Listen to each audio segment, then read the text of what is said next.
Por linhas tortas, à segunda-feira recebe o médico António Matos da Fonseca. António, muito boa noite. Boa noite. E hoje falamos de Brasil, que tem estado a fazer as manchetes dos últimos dias. É compreensível que seja quase um efeito dominó tão rápido um governo poder estar em risco e consequências é que isso vai trazer para um país como o Brasil? A situação do Brasil é uma situação que eu vejo dentro de todas aquelas contradições que têm havido na política brasileira e na vida brasileira, sobretudo destes últimos 10 anos que eu conheço melhor do Brasil. E há 10 anos atrás, em 2003. Em 2003. Passa rápido o tempo. Passa muito depressa, realmente. E em 2003 eu penso que houve uma grande esperança do povo brasileiro em conseguir aquilo que realmente eram as suas grandes aspirações. Alguém que olhasse por ele. Alguém que cuidasse do povo. Alguém que pudesse melhorar a sua qualidade de vida. E essa grande esperança foi a tomada do poder por parte de Lula. 10 anos depois, eu penso que o povo hoje tenta demonstrar, mesmo nas ruas, sobretudo nas ruas, é a sua desilusão. Não é que tenham sido necessários 10 anos para nós percebermos que aquelas políticas que toda a gente esperava viessem a ser as prioridades dos governos do Partido dos Trabalhadores, essas esperanças não foram realmente, não tiveram nenhum tipo de resposta pela parte das autoridades, sobretudo dos políticos. Mas porque conhece de facto melhor os brasileiros e o povo brasileiro, porque tem uma ligação próxima ao país, é porque há uma facilidade do brasileiro acreditar na vida mais facilitada, porque o Brasil cresceu muito agora à conta do crédito concedido, do endividamento das famílias. Essa ideia de pão e circo é mais vendável no Brasil do que é num país europeu, por exemplo? É muito mais, porque o brasileiro, entre outras coisas, é muito generoso. O povo brasileiro é muito generoso e acredita sempre muito que quem lhe dá a mão o está a dar por bem. E também, nessa altura, o que aconteceu foi exatamente isso. E não nos podemos esquecer que, tendo os governos do PT iniciado, neste caso com Lula, em 2003 o seu mandato, em 2005 já se procedeu àquilo que foi realmente, para o Brasil e para os brasileiros, uma grande vitória, que foi quando foi anunciado o pagamento da dívida externa brasileira ao FMI. Quando Lula aparece nos palcos a dizer que o FMI nunca mais entraria no Brasil. E o que aconteceu foi que realmente as pessoas acreditaram nisso. E isso foi uma das grandes demonstrações do logro que as políticas que iriam ser levadas a cabo a partir daí poderiam levar o Brasil a trilhar muito maus caminhos. Basta dizer que, para quem não tem acompanhado a política brasileira destes últimos anos, aquilo que aconteceu quando foi anunciado o pagamento da dívida brasileira foi que esse pagamento da dívida externa brasileira, que naquela altura rondaria os 212 bilhões, como dizem no Brasil, mil milhões, dizemos nós. Eu passarei a dizer em bilhões, porque realmente no Brasil tudo é tão grande que é preferível dizer à sua maneira, que é uma maneira mais fácil. Americana, americana. Exatamente.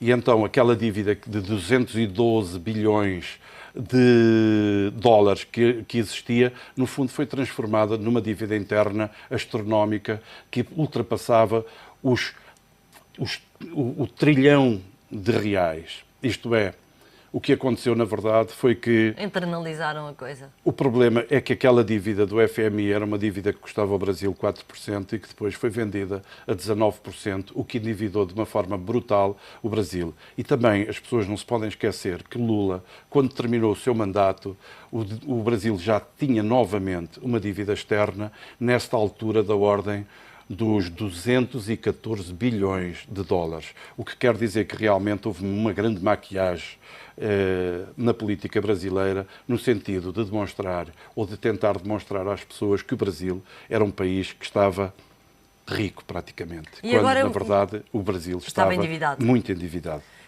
E agora, quando se olha para o Brasil e se olha para o futuro do Brasil, há muitos que dizem que pela via democrática dificilmente haverá uma reposição da normalidade naquele país. Vamos voltar a ver um Brasil intervencionado por uma junta militar depois de Lula ter trazido, de facto, a esperança da democracia, independentemente agora até estar indiciado no caso do Mensalão, por exemplo? Eu penso que Lula não trouxe a esperança da democracia porque a democracia já existia no Brasil antes de Lula.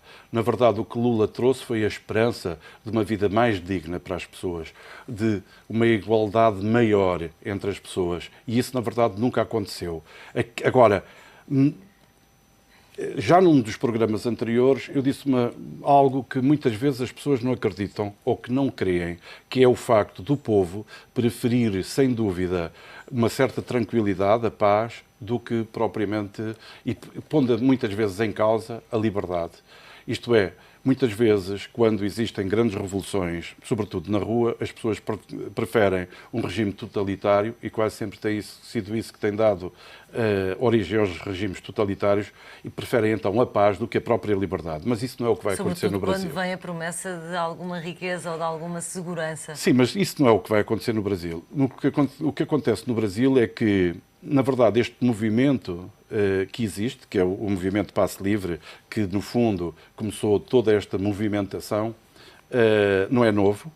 Basta dizer que o movimento Passe Livre é um movimento que já tem vários anos e que foi criado pela primeira vez quando também as tarifas dos transportes foram aumentadas em Salvador.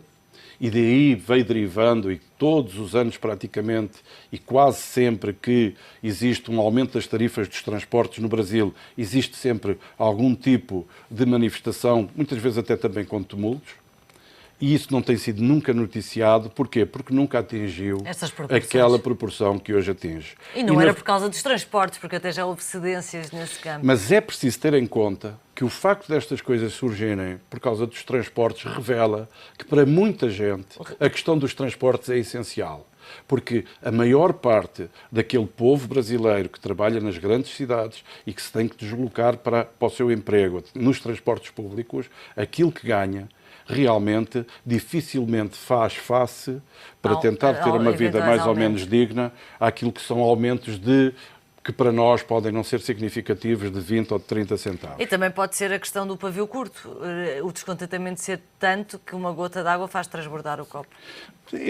O movimento começou exatamente com isso e evidentemente que hoje o que as pessoas querem é demonstrar o seu descontentamento relativamente àquilo que é a situação social do país. Na verdade, não é possível ter um povo contente quando o Brasil faz investimentos que na verdade não dizem nada ao povo, ou que aquilo que dizem ao povo é exclusivamente gastos supérfluos com Copas do Mundo, com visitas do Papa. A visita do Papa, por exemplo, eu tomei um apontamento, vai custar aos brasileiros alguma coisa que ronda os 118 milhões de reais.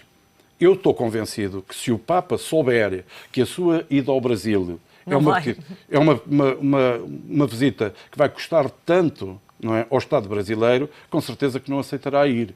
Não é? Agora, nós temos que ter a noção também de que o problema do Brasil é sobretudo o problema do sistema que existe no Brasil, em que nós nos habituamos a ouvir falar todos os dias das questões que têm a ver com os roubos dos erários públicos, com a corrupção, com as trocas de influências, com os compadrios, com realmente grandes negociatas feitas com os dinheiros do Estado, sendo o país riquíssimo, como nós sabemos que ele é, e que tem levado a que realmente o povo, aquele que realmente que constitui a maioria dos praticamente 300 milhões de brasileiros que existem, seja o mais sacrificado. Por isso, este tipo de manifestações é perfeitamente legítimo e realmente, quando nós verificamos que no meio destas manifestações existem também misturados alguns tumultos, temos que considerar que realmente até isso é normal e que a polícia,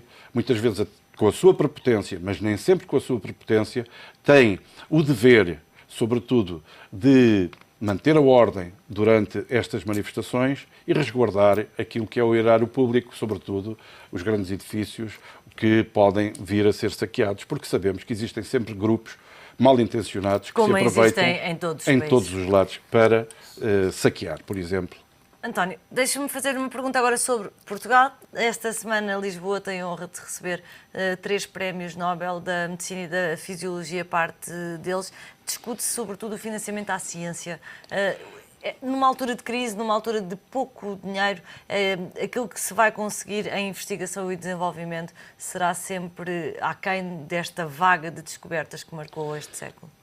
Só lhe quero dizer que isso tem algum paralelo com aquilo que existe no Brasil hoje em dia relativamente ao sistema, porque não posso deixar de lhe dizer uma coisa. Um dos maiores problemas que o Brasil tem é que o Brasil destina praticamente metade da sua arrecadação em dinheiro, do seu PIB, para pagamentos das dívidas, da sua dívida externa e interna. Isto quer dizer que para o essencial, como a saúde, como a educação, aquilo que resta é muito pouco e, sobretudo, também para a segurança. E quando eu digo sobretudo, porque o país necessita, sem dúvida, de ter uma segurança forte. Aquilo que se destina, por exemplo, para a saúde é menos de 4%. Aquilo que se destina para o ensino é menos de 3%. Nós, em Portugal, estamos a cometer exatamente o mesmo erro. Nós estamos a tentar pagar a nossa dívida de qualquer maneira, destinando ao pagamento da dívida a maior parte do dinheiro da arrecadação que existe no país, esquecendo-nos das coisas essenciais do país. E até esquecendo de uma coisa essencial, que é a tentativa de fazer desenvolver as transações no país. Quer dizer, nós temos que, para além de todas as questões que dizem respeito àquilo que socialmente é muito importante, temos que gerar riqueza no nosso país. E por isso, a vinda de prémios Nobel ao nosso país, neste momento, deve ser um grande embaraço, em particular para o nosso Ministro da Saúde, porque eu não sei como é que ele vai explicar a esta gente os cortes que, para além da saúde, têm existido, também têm existido na investigação. E por isso, Portugal, que é um país com um potencial extraordinário, em particular na questão da investigação, nós somos brilhantes em alguns dos campos de investigação em que trabalhamos, recebe estes prémios Nobel com o coração aberto, como sempre. Mas de bolsos vazios. Mas muito, exatamente. António, e é pena. Muito obrigada, António Matos da Fonseca, às segundas-feiras no Por Linhas Tortas, para a semana a mais. Até lá.